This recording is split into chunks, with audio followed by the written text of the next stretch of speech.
우리말에 그러므로라는 단어가 있습니다. 이 단어는 앞에 있는 말과 전혀 상관이 없을 때 쓰는 말일까요? 아니면 앞에 있는 말과 상관이 있을 때 쓰는 단어일까요? 상관이 있을 때 쓰죠.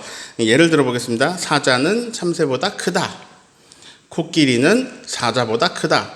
그러므로 제가 뒤를 완성해 볼게요. 그러므로 코끼리는 참새보다 크다. 코끼리는 참새보다 큰 사자보다 더 크기 때문에 코끼리는 참새보다 크죠. 그러므로라는 말은 앞에 말하고 상관이 있을 때 쓰는 말입니다. 표로 그리면 이렇게 되죠. 원인이 있고요. 그 다음에 그러므로 나오고 결과가 나오게 됩니다. 오늘은 6계명입니다. 살인하지 말라. 모세 40번째 시간입니다. 출애굽기 20장 13절을 읽습니다. 살인하지 말라. 네, 오늘 말씀은 무척 짧습니다. 6글자예요. 살인하지 말라. 그리고 이 계명이 우리는 웬만하면 이 계명에 자신감이 생깁니다. 거의 대부분은 평생 살아오면서 살인을 안 했거든요. 그리고 왠지 앞으로도 안 할 것 같습니다.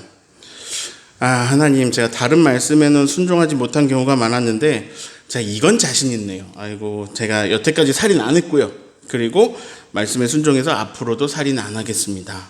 네, 웬만하면 6계명은 잘 지킵니다. 혹시 지금이 전쟁 상황이면 못 지킬지도 모르겠습니다. 또 강도가 내 가족을 죽이려고 하고 있다면 이걸 못 지킬지도 모르겠습니다. 그런 특수 상황이 아니라면 다들 이 6계명은 잘 지키지 않을까요? 물론 조금 더 설명이 필요합니다. 모든 일에는 예외가 되는 상황이 있습니다. 앞서 말한 전쟁 상황이나 정당방위에서 이 6계명을 지키려다가, 살인하지 않으려다가 내 가족이나 나 자신이나 아니면 내 나라의 국민들이 그 소중한 생명을 잃으면 안 되겠죠. 즉, 상대방이 우리를 살인하기 위해서 위협을 가하고 있을 때는 상대방을 제지하는 과정에서 그 사람이 죽어도 죄를 적용하지 않습니다. 도리어 이 일이 소중한 사람들을 보호하고 생명을 지킨 일이 됩니다. 또 예외적인 상황이 있어요. 전혀 의도하지 않은 사고로 살인이 일어날 수 있습니다. 예를 들어서 내 직업이 목수입니다. 공사장 7층에서 이렇게 못을 받고 있는데 이 못이 튕겨져 나가서 떨어졌는데 하필 밑에 있는 사람 머리에 맞아서 그 사람이 죽었습니다. 또 자동차를 탔는데요. 이 차가 갑자기 급발진을 합니다. 운 좋게 이리저리 피하는데 굉장한 굉음을 내면서 계속 질주합니다. 이러다가는 아무래도 사람을 칠 것 같아서 내가 죽더라도 어떻게든 이걸 멈춰야겠다 하고 생각해서 이제 아무도 없는 담벼락이 나와서 거기 가서 들이받았습니다. 근데 하필 그 담벼락 뒤에 사람이 있었고 그 담이 무너지면서 그 사람이 죽었습니다. 이런 거는요, 오늘 이 6계명에 나오는 살인이 아니라 사고입니다. 실수죠. 현대의 법에서도 이런 것은 이제 살인죄를 적용하지 않고요, 상해치사 혹은 과실치사죄를 적용합니다. 이 6계명에 나오는 살인하지 말라는 이런 실수나 사고로 사람이 죽게 되었을 때 하나님께서 그렇게 살인하게 된 것을 절대로 용납하지 않겠다라는 말씀이 아닙니다. 네. 민수기 35장 22절부터 25절까지 제가 읽어드릴게요. 악의가 없이 우연히 사람을 밀치거나 기회를 엿봄이 없이 무엇을 던지거나 보지 못하고 어떤 사람을 죽일 만한 돌을 던졌는데 그래서 죽였을 때에 이는 악의도 없고 해하려 한 것도 아닌즉 회중이 친자, 이 친자는 이제 살인한 자입니다. 피를 보복한 자, 이는 그 사람들의 가족이겠죠. 그 간에 이 규례대로 판결하여 피를 보복하는 자의 손에서, 이 죽임당한 사람들의 가족들의 손에서 살인자를 건져내서 그가 피하였던 도피성으로 돌려보낼 것이요, 그는 거룩한 기름 부음을 받은 대제사장이 죽기까지 그 도피성에서 거주할 것이니라. 요약해 드릴게요. 도피성을 만들어라. 악의 없이 사람을 죽인 경우에 도피성으로 도피하라. 실수한 사람은 대제사장이 죽을 때까지 그 도피성 안에서 살아야 된다. 이런 말이에요. 이런 걸 율법으로 주셨습니다. 하나님은 그런 예외적인 사고를 위해서 도피성을 만들려고 하시네요. 그러니까 이제 이 6계명에 말씀하시는 살인하지 말라에는 실수에 의한 살인은 들어있지 않습니다. 제가 아는 분이 고속도로를 달리는데 그 도로 공사를 하던 외국인 노동자가 갑자기 차선 안으로 확 들어와가지고 사고가 났습니다. 근데 그분이 사망하셨어요. 사실 실수는 그 외국인이 하셨어요. 그러니까 운전을 하던 분도 피해자죠. 그런데 운전을 하던 분은 평생을 죄책감 속에 살아갑니다. 어쨌든 사람이 목숨을 잃었으니까요. 저는 그런 일을 보면서 나도 내 의지와 상관없이 사람을 사망하게 할 확률이 있는 세상을 살아가고 있다라는 걸 알게 되었습니다. 그러면 살인하지 말라. 이거 이 계명을 못 지킬 수도 있겠다는 생각이 들겠죠. 어쩌다가 나가 실수를 할 수도 있겠다. 그런데 방금 이 도피성 말씀을 통해서 여기서 말하는 살인은 그런 실수나 사고사가 아니라는 걸 알게 되었죠. 여기서 말하는 살인은요, 고의로 사람을 죽이지 말라는 말입니다. 어때요? 갑자기 더더욱 자신감이 생기지 않나요? 아마 이 말씀은 내가 아마 지킬 거야. 이 말씀은 내가 순종할 수 있어. 나는 절대 고의로 사람을 죽이지 않을 거니까. 자, 절대 고의로 사람을 죽이지 않는 우리가 됩시다. 아멘. 하고 설교 끝나면 좋잖아요. 참 좋을 것 같습니다. 이런 마음 편한 날도 있어야죠. 우리가 계명 잘 지키네. 이런 떳떳한 날도 있어야 되는데요. 문제는 이 6계명 말씀이 오늘 우리에게는 상당히 어려운 말씀이라는 거예요. 세상은 발전해 나갑니다. 사람들의 의식도 발전합니다. 사람들의 영성도 발전해 나갑니다. 사람의 도덕성도 발전해 갑니다. 그 이유는요, 지난주에 벽돌 쌓기로 말씀드렸어요. 과거의 사람들이 여기까지 쌓았으면 이제 현대인들은 여기까지가 기본값입니다. 그 위에 더 쌓으면서 이제 발전을 이루죠. 자, 고대인들에게는요, 이 말씀이 문자 그대로 필요했습니다. 살인하지 말라. 고의적으로 살인하지 말라. 아브라함이 아내하고 애굽에 갔습니다. 근데 아브라함이 걱정하는 게 있습니다. 아내가 예뻐요. 그래서 뭘 걱정해요? 자기가 죽을 거라고 걱정합니다. 나를 죽이고 아내를 뺏을 거야. 현대 한국 사회에서 아내가 이쁘면요, 사람들이 날 죽이고 내 아내를 빼앗을 거라고 걱정하나요? 아니죠. 부러워하고 끝나죠. 근데 아브라함에게는요, 그 당시에 아브라함에게는 이게 실존적인 문제였습니다. 심각한 문제였어요. 난 죽겠구나. 왜냐? 이방인, 나그네, 이런 자기 집단하고 별로 상관없는 사람들은 그냥 죽여버리고 빼앗는 일들이 비일비재했던 그런 야만적인 시대였기 때문입니다. 그래서 이제 이방인을 막 죽였네. 그래서 이 현대에 이방인이라고 해서 미국인이네. 그 한국인들이 그를 죽이고 약탈하면 어떻게 될까요? 그러면 이건 국제 문제로 번집니다. 전쟁의 사유가 될 수도 있습니다. 고대 광야에서 히브리인들에게 하나님이 주신 이 말씀은 정말 문자 그대로 정말 고의적으로 사람을 죽이지 말라는 말씀이었습니다. 다른 나라, 지금 그 시대에요. 다른 지역, 다른 나라 사람들은 권력 가진 사람이 약한 사람들 아무렇지도 않게 죽이고 빼앗고 하겠지만, 이제 새롭게 출발하는 이 나라, 전혀 새로운 나라, 하나님의 나라, 하나님의 백성들은 사람을 죽이지 못한다. 너희는 그들과 다르게 살아야 한다. 이렇게 말씀 주신 거예요. 자, 이렇게 생각해 볼까요? 내가 약한 사람이에요. 고대에 살고 있어요. 이 고대의 약한 사람들은요, 늘 불안하게 살아야 됩니다. 강한 집단이 날 언제 죽일지 몰라요. 자, 그 당시에 부를 쌓는 방법은, 지금 열심히 일해서 돈 벌잖아요. 그 당시에 부를 쌓는 방법은 전쟁을 해서 이기는 겁니다. 그러면요, 전리품이 생깁니다. 내가 짓밟은 나라에서, 그곳에서 빼앗은 물건들로 부유해지는 거죠. 그러니까 내가 약하면요, 모든 것을 빼앗기는 사회입니다. 그래서요, 차라리 노예가 되어버리는 게 나을 수도 있습니다. 이미 다 뺏겨버리는 거죠. 더 빼앗아갈 것이 없도록 다 빼앗겨버리면 그러면 마음은 편할 수 있습니다. 이제 남은 건 내 몸 하나인데 내 노동력을 빼앗기 위해서 나를 안 죽일 거니까 마음 편할 수 있어요. 그런데 내가 무언가를 소유하고 있다면 두려워하면서 살아야 됩니다. 언제 날 죽이고 내 소유를 전리품으로 가져갈지 모르기 때문이죠. 얼마 전에 한라수목원에서 사슴을 봤는데요. 막 풀을 먹고 있는데 그러면서도 계속 깜짝 놀라듯이 막 고개를 계속 들면서 경계를 합니다. 왜냐면요, 자긴 약하거든요. 늘 도망갈 준비를 한 상태로 풀을 뜯어야 하는 약한 초식 동물이거든요. 우리 모습이 그렇다고 생각해 보세요. 그런 사회, 그런 나라에 살고 있다고 생각해 보세요. 내가 언제 죽을지 몰라요. 오늘 내가 죽을지 몰라요. 언제 내 가족들이 몰살당할지 몰라요. 아브라함이 318명의 사람들을 기르면서 이거 뭐 하는 걸까요? 새를 키우는 겁니다. 함부로 침략하지 못하게 하는 거죠. 이방에 사니까.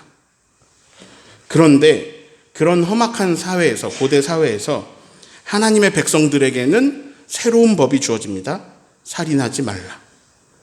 그래서요, 이 나라에서는요, 이 사회에서는요, 서로 죽이지 못합니다.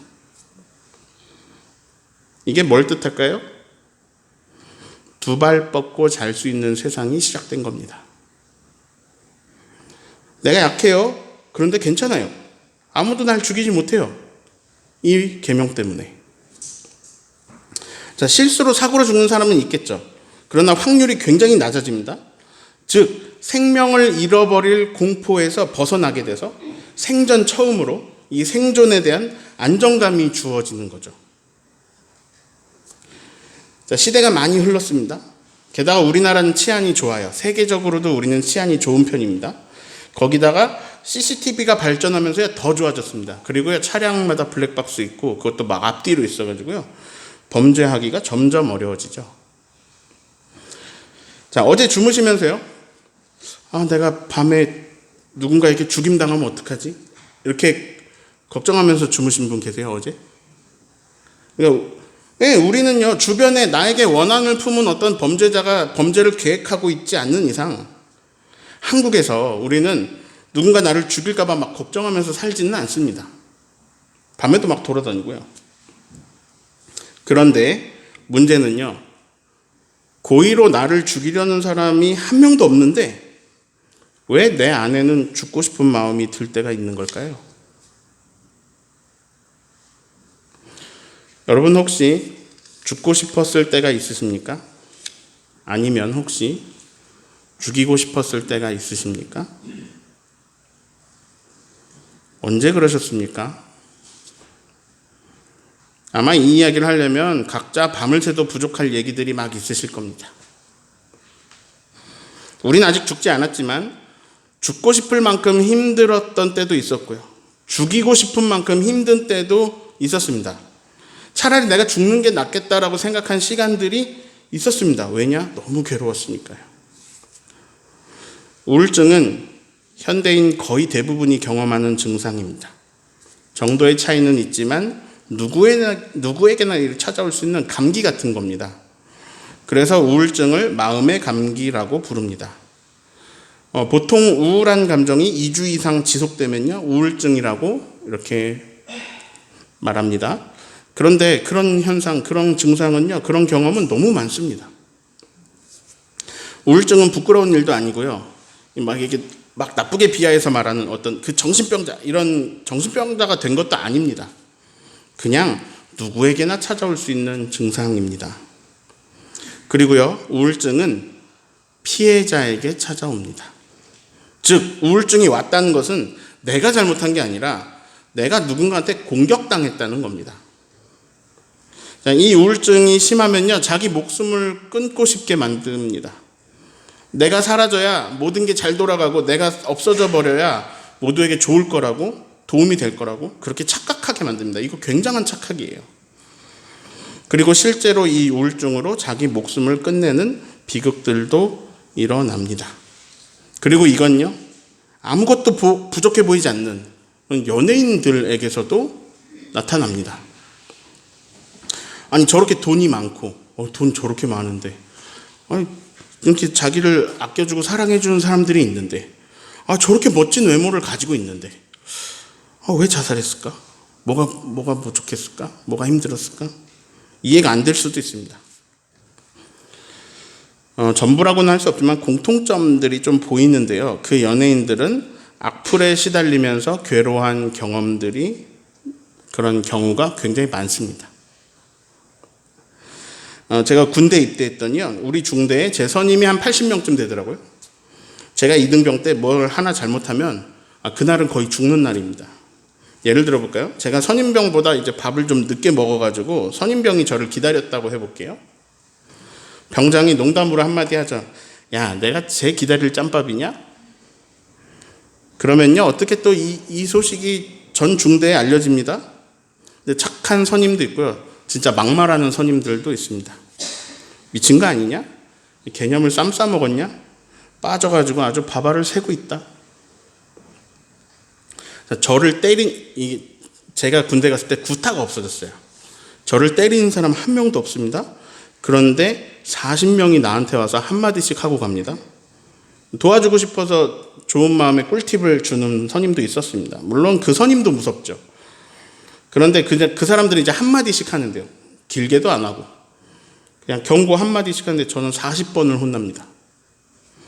내 한 번의 실수에 40번의 갈굼을 당합니다. 그러고 나면요, 정신이 바짝 들어가지고 절대 실수하고 싶지 않아서 막 바짝 긴장을 하는데요, 이렇게 긴장을 하면 잘하던 것도 못하게 됩니다. 평안한 마음이 전혀 없고요, 엄청난 긴장 속에서 살아가게 되죠. 다행히요, 군대라는 사회는 그래도 어느 정도 공평함이 있습니다. 시간이 지나면요, 상병이 되고 병장이 됩니다. 이건 희망이 있단 말입니다. 내가 1년만 버티면 이 생활은 끝날 거야. 이게 희망이 되는 거죠. 희망이 없을 때 이게 문제가 됩니다. 나는 너무너무 괴로운데 앞으로도 계속 이렇게 살 거야. 이런 생각이 들면 절망에 빠집니다. 좌절하게 됩니다. 연예인들은 어떨까요? 실수를 하나 했습니다. 10만 명이 욕을 합니다. 30만 명이 한마디씩 합니다. 이게 수위가 아주 강해서 인격을 완전히 짓밟아 버리는 표현들도 있습니다. 그 악플을 보면 안 되는데요, 보면 힘들어요. 근데 사람이 자기 이야기 해놓은 걸 안 보는 게 쉽지 않아요. 댓글 단 사람들이요, 정신적으로 굉장히 힘든 사람들입니다. 나도 힘들어요. 막 우리 현대인들이 다 힘들어요. 정신적으로 다 힘든데 욕할 대상이 나타나니까, 명분이 주어지니까 그 괴로운 감정을 거기다 막 쏟아버립니다.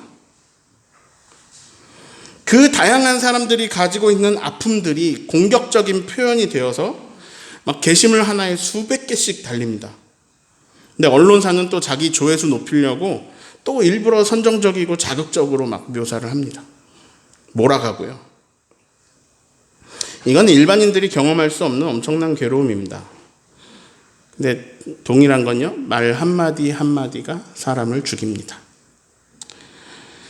사람을 죽고 싶게 하는 것들이 뭐가 있을까요? 여러 가지가 있을 겁니다. 그 중에 가장 큰 것은 아마도 말일 것입니다. 막말 들어보신 적 있죠? 인격을 짓밟는 말을 들어보신 적 있으시죠? 내 약점을 후벼 파는 말을 들어보신 적 있으시죠? 도저히 살고 싶지 않은 말을 들어본 적 있으시죠? 제가 이렇게 관찰한 결과로는요, 사람이 참지 못할 정도로 괴로워하는 상황을 제가 이렇게 관찰해 보니까 이럴 때더라고요. 사람은 무시당하면 정말 기분이 너무 나빠가지고 아무것도 못할 정도로 괴로운 감정을 경험하게 됩니다. 또 하나는요, 사람은 억울한 상황에 놓이면 그 괴로움에 잠도 못 자고 힘들어하게 됩니다. 또 하나는 집단적으로 괴롭힘을 당하면, 왕따를 당하면 죽고 싶을 만큼 괴롭게 됩니다. 이렇게 말했어요. 무시당한 거, 억울한 거, 집단 괴롭힘 당한 거. 반대로 말하면 내가 누군가를 무시한 거, 내가 누군가를 억울하게 한 거, 내가 집단의 힘으로, 다수의 힘으로 누군가를 막 몰아세운 것, 이런 것은 그 사람으로 하여금 죽고 싶은 생각을 가지게 한다는 것입니다. 마태복음 5장에요, 우리가 아주 잘 아는 말씀이 있습니다. 마태복음 5장 23절, 24절 같이 읽습니다.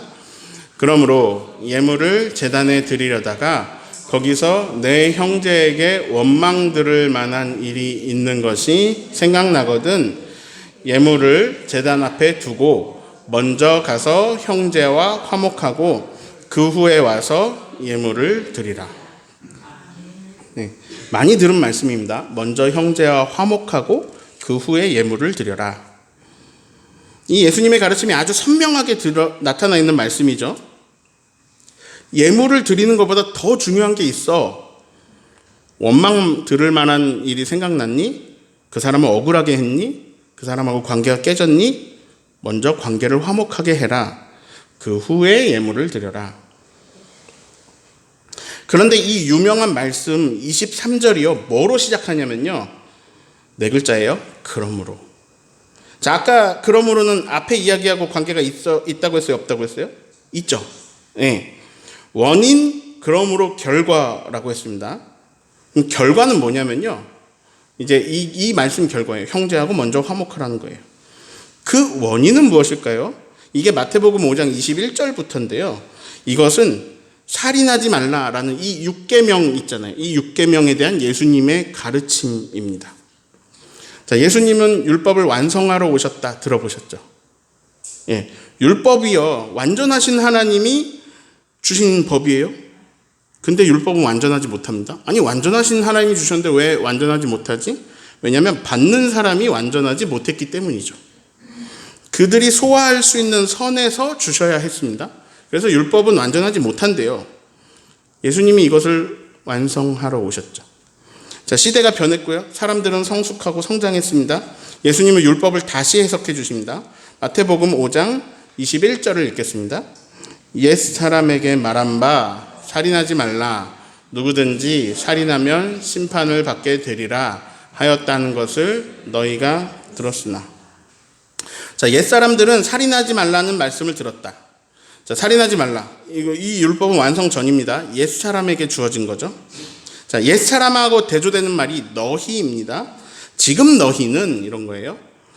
지금 너희는 이 율법을 이렇게 받아야 된다라는 거죠. 22절을 읽습니다. 나는 너희에게 이르노니 형제에게 노하는 자마다 심판을 받게 되고 형제를 대하여 라가라 하는 자는 공회에 잡혀가게 되고 미련한 놈이라 하는 자는 지옥불에 들어가게 되리라. 자, 세 가지가 나와 있어요. 우선 살인하지 말라. 심판을 받을 것이다. 이렇게 들었지? 너희에게 말한다. 타인에게 화내는 사람은 심판을 받을 것이다. 자, 라가. 첫 번째 화내는 사람, 노하는 사람은 심판을 받을 것이다. 두 번째 라가. 라가는 우리말로 얼간이쯤 됩니다. 얼간이라고 욕하는 사람은 공회에 잡혀가게 된다. 자, 공회에 잡혀가서 어떻게 될까요? 뭐 할까요? 공회에서 심판을 합니다. 자, 미련한 놈이라고 하는 사람은 이제 새 번역으로는 바보라고 번역했어요. 다른 사람에게 바보라고 하는 사람은 지옥불에 들어가게 될 것이다. 지옥불에 들어간다는 것은 심판을 받았는데 유죄라는 말이죠. 유죄 가운데서도 최상급입니다. 다시 바꿔볼게요. 단순화시켰습니다. 화내는 사람 심판받는다. 얼간이라고 하는 사람 심판받는다. 바보라고 하는 사람 심판받는다. 유죄다. 자, 근데 똑같은 게 있었죠? 살인하지 말라, 심판을 받는다. 자, 이거랑 뭐가 똑같냐? 화내는 사람 심판받고 얼간이 바보라고 하면 심판받는다. 즉 예수님은요, 살인하지 말라 하고요, 화내고 욕하는 거, 막 나쁜 말 하는 거, 이거를요 똑같은 자리에 두셨습니다. 라가라고 하는 거, 미련한 놈이라고 하는 거, 이거 다 말이잖아요. 쉽게 말해서 막말입니다. 상대방의 인격을 무시하고 박살내버리는 말입니다. 요약해보면요, 막 성내면서 분내면서 화내면서 막말하는 거랑 살인이랑 예수님이 같은 위치에 놓으셨고 그 결과는요, 심판이며 유죄라는 겁니다. 심지어 지옥에 들어간다는 얘기예요. 이것이 이 율법을, 이 6계명을 완성하신 예수님의 가르침입니다. 갑자기 너무 어렵잖아요. 근데 자, 여기서 끝난 게 아니에요. 다행히. 중요한 게 있습니다. 이 말씀을요, 큰 틀로 보면 원인으로 봐야 된다는 거예요. 이게 없으면요, 이 뒤에 말씀 없으면 우리 다 지옥불에 떨어져야 됩니다. 원인, 그러므로 결과잖아요. 예수님이 이어서 말씀하십니다. 너네는 살인만큼 악한 죄를 짓고 심판받을 상황이므로, 그러므로가 이거예요. 너네는 살인만큼 아주 악한 죄를 짓고 지옥불 들어간 만큼 심판을 받을 상황이므로, 그러므로 뭘 해야 되냐? 23절 다시 읽습니다. 그러므로 예물을 제단에 드리려다가 거기서 내 형제에게 원망을 들을 만한 일이 있는 것이 생각나거든. 예물을 제단에 드리려고 해요. 이거는 하나님하고 화해하는 겁니다. 예물을 제단에 드림으로써, 또 화목제를 드리면서 하나님과 화목해지는 일입니다. 예배는요, 하나님과의 관계 회복입니다. 회개하고 하나님과의 관계를 회복하고 새롭게 되고자 예배하려고 하는데, 예물을 드리려고 하는데 뭔가가 생각났어요. 타인에게 원망 들을 만한 일이 있다는 게 생각났어요. 근데 이 상황이 무슨 상황인지 아세요? 지금 내가 심판받고 지옥불에 떨어질 상황이라는 얘기예요. 내가 누군가를 아프게 했어요? 내가 누군가를 괴롭게 했어요? 관계가 깨졌어요? 그가 원망을 품었어요? 세번역 성경은 이걸 원한으로 번역했습니다. 살인자 수사할 때요, 경찰이 가장 먼저 보는 게 원한 관계를 봅니다. 원한에 의한 살인이라고 하죠. 죽은 사람은 누구의 원한을 찾는가? 그 누구를 찾는 게 이제 수사의 초기에 초점이 됩니다. 자, 고의로 살인을 한다. 고의로 살인을 했다는 건요, 이건 관계가 깨졌다는 얘기예요. 살인자가 고의로 살인을 했다는 건 그에게 죽이고 싶은 마음을 가지게 했다는 거예요. 죽고 싶은 마음, 혹은 죽이고 싶은 마음이 들도록 성내고 막 분내면서 막말을 한 게, 그걸 예수님은 살인이랑 똑같은 자리에 두셨습니다. 혹시 어떤 말 듣고 죽고 싶어 보셨습니까? 어떤 말을 듣고 막 죽이고 싶은 감정이 일어난 적이 있나요? 어떤 표정, 막 그 사람의 표정, 그 몸짓, 그 격양된 눈빛과 그 격조된 목소리 톤과 그런 모든 기운과 에너지와 그 분위기 때문에, 그 성내는 그것 때문에 너무 괴롭고 힘드신 적이 있으십니까? 누군가가 너희에게 그런 원한을 가지고 있다는 생각이 들면, 그럼 너는 무슨 상태냐면 심판을 받고, 공회에 끌려가서 심판을 받고 하나님 앞에서 심판을 받아서 지옥불에 들어갈 정도의 상태야. 그러면 그런 상태면, 그런 상태이므로, 그러므로 먼저 그 사람과 화목해라. 그 사람과 화해해라. 사과를 빌어라. 용서를 구해라. 그 관계를 풀어라. 그 사람과 먼저 화목을 이루고 와서 후에 하나님과 관계를 회복해라. 막 누가 화내고 성내고 분내고 나쁜 말하고 막 막말하고 인격 모독하고 막 그래서 괴로웠잖아요. 그리고 누군가는 내가 화내고 성내고 분내고 나쁜 말하고 막말하고 인격 모독하고 그래서 괴로웠겠죠. 저는 오늘 설교 부제목을 살인의 반대말이라고 지었습니다. 함께 지내는 목사님들께 여쭤봤어요. 살인의 반대말이 뭘까요? 살인, 사람을 죽인다는 얘기잖아요. 그럼 반대말은 사람을 살리는 거겠죠. 그래서 저는 이제 생명살림 이렇게 네 글자 이렇게 하고 싶은데 왠지 마음에 안 드는 거예요. 살인인데 네 글자, 두 글자로 하고 싶은 거예요. 그런데 이성진 목사님이 제 마음에 쏙 드는 두 글자를 말씀해 주셨어요. 그냥 살림. 저는 이걸 대결 구도로 만들어 보았습니다. 살인 대 살림. 전혀 새로운 나라, 이제 세워지는 하나님의 나라 백성들은 살인하는 사람들이 아니라 살리는 사람들이다. 그런데 오늘 제가 전달하고자 하는 포인트로 잡은 이 살인의 반대말은요, 살림이 아닙니다. 저는 오늘 흐름 속에서, 이 오늘의 흐름 속에서 살인의 반대말을 24절에서 찾았습니다. 같이 찾아볼까요? 같이 읽으면서 찾겠습니다. 예물을 제단 앞에 두고 먼저 형제와 가서 화목하고 그 후에 와서 예물을 드리라. 두 글자, 뭐일 것 같아요? 화로 시작하고 목으로 끝나는 두 글자. 네. 큰 구조로 볼까요? 원인, 그러므로 이렇게 해라. 결과해라. 살인하면 안 돼.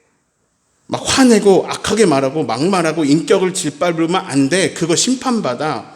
그거 심지어 지옥불이야. 그런 상태야. 그러므로 너희는 먼저 형제와 화목하라. 후에 하나님과 화목하라. 이게 예수님이 육계명에 주신 말씀이에요. 전 예수님 말씀에서 살인의 반대말을 화목이라고 보았습니다. 근데 이걸 간단히 생각해도요, 아주 깊이 생각해도요, 이거 맞는 것 같아요. 화목하면 살인할까요? 그 사람과 너무 화목한데 내가 고의로 그 사람을 죽일까요? 화목은 살인이 전혀 필요 없는 상태인 것 같습니다. 살인이 필요 없어지면요, 심판이 필요해지지 않습니다. 지옥도 필요하지 않지요. 사자와 어린 양이 화목한 나라를 하나님 나라로 이사야서가 묘사하고 있습니다. 그런데 관계가 깨지고 서로 화내면서 서로 막 막말을 쏟아내고 있다면 그럼 하나님 심판 없어도 지옥불에 들어가라라고 하는 그 심판을 받기도 전에 이미 지옥 아닌가요? 살인하지 말라. 이거 6글자 너무 쉬운 말씀 같았는데 참 어려운, 그러나 꼭 해내야 하는, 내가 살아가는 세상을 살인이 필요 없는 세상으로, 그런 화목한 세상으로 만들어가는 우리에게 주신 말씀입니다. 이 6계명을 서로 지킴으로 화목하고 평안하고 행복한 나날을 땅에서도 누리는 저와 여러분 되시기를 예수님의 이름으로 축원합니다.